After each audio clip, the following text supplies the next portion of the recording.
ఆదుకుడు నీ సేవకుడు స్వామి.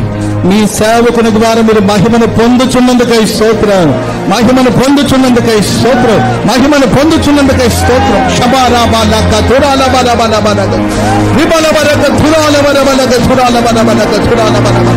ఇప్పుడే మీ దాసుని మీరు అభిషేకించబోతున్నందుకై స్తోత్రం. మీ ఆశీర్వాదంతో మీ సేవకుని నింపబోతున్నందుకై స్తోత్రం. ఇప్పుడు ఉన్నదానికన్నా 1000 రెట్లుగా వృద్ధి పొందబోతున్నారు. అభివృద్ధి పొందాలి ప్రభువా. ఆశీర్వదించండి, ఆశీర్వదించండి, ఆశీర్వదించండి, ఆశీర్వదించండి. అరికాలు మొదలుకుని నడునెత్తి వరకు గొప్ప విడుదల, పరిపూర్ణమైన ఆరోగ్యం కలగాలి, పరిపూర్ణమైన ఆరోగ్యం కలగాలి. దేహంలో ప్రతి